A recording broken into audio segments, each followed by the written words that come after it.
ఈరోజు కేంద్ర ప్రభుత్వం ప్రవేశపెట్టినటువంటి బడ్జెట్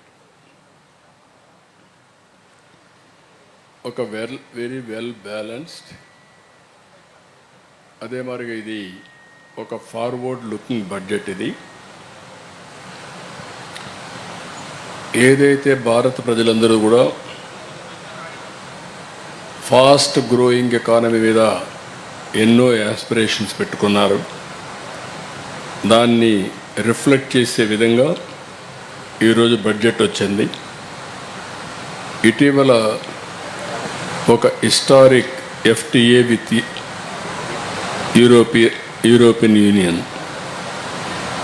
మనం చేసుకున్నాం.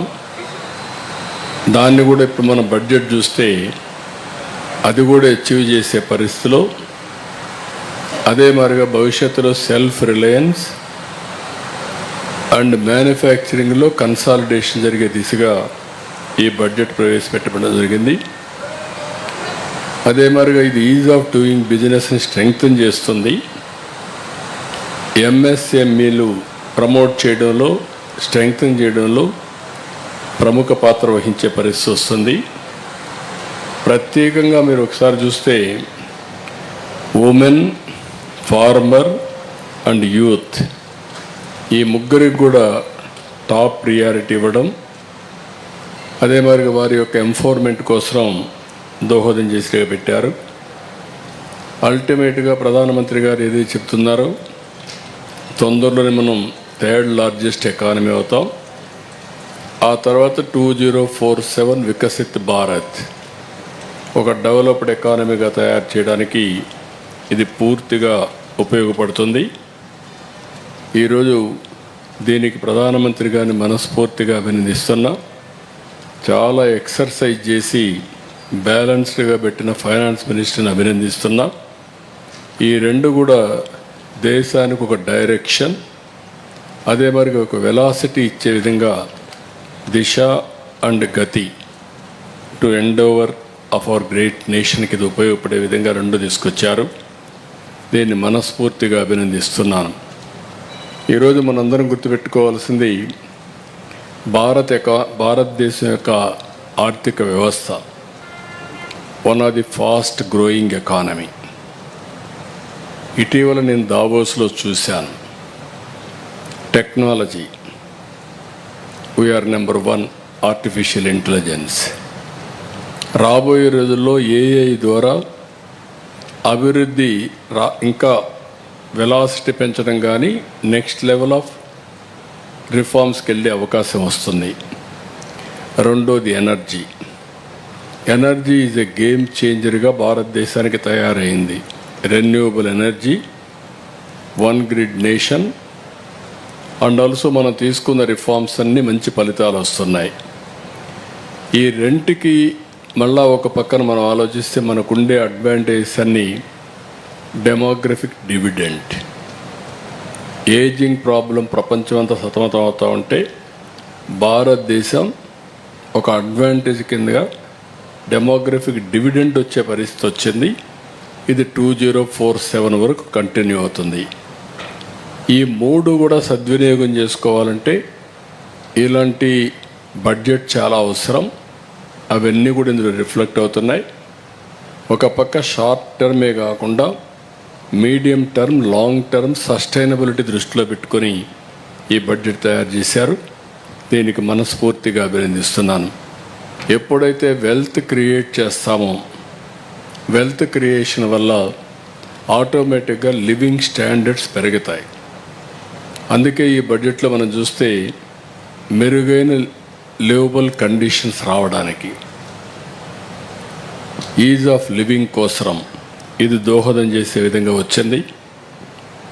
అన్ని ప్రాంతాలు లేకపోతే అందరు ప్రజలు కూడా అభివృద్ధి చేయడం కోసం దోహదం చేసే బడ్జెట్ ఈ బడ్జెట్. ఇంకొక పక్కన మన రాష్ట్రానికి వస్తే ఇప్పుడు తీసుకున్న నిర్ణయాల వల్ల 3 హై-స్పీడ్ రైల్ కారిడార్స్ వస్తున్నాయి.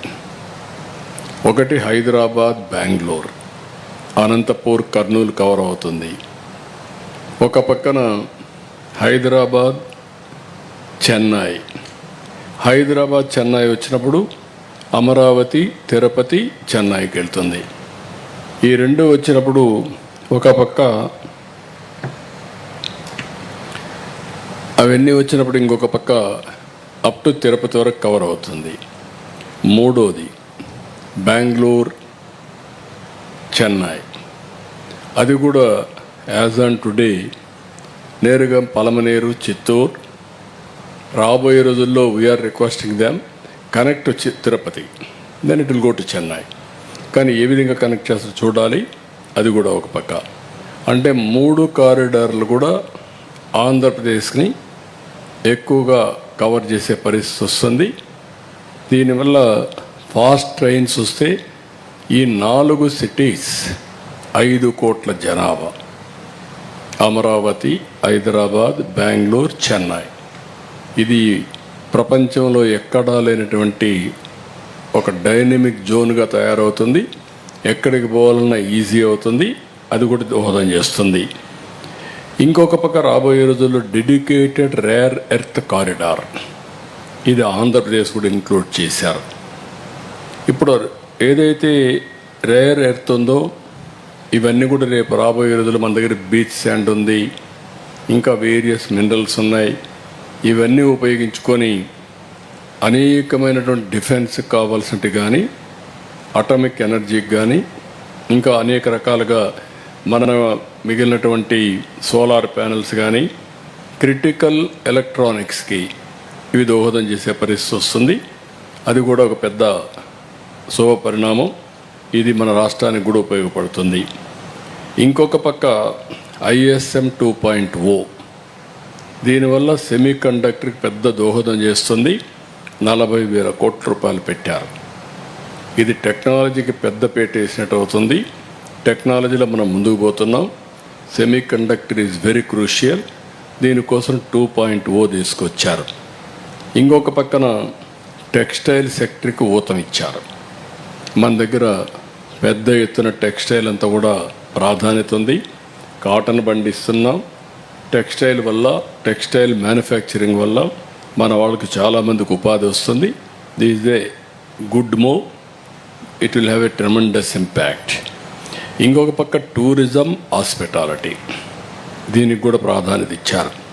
నేను ఎప్పటి నుంచో మాట్లాడుతున్నాను, భవిష్యత్తులో ఎంప్లాయ్మెంట్ క్రియేట్ చేయాలంటే టూరిజం ఉండాలి, టూరిజాన్ని ప్రమోట్ చేయాలి.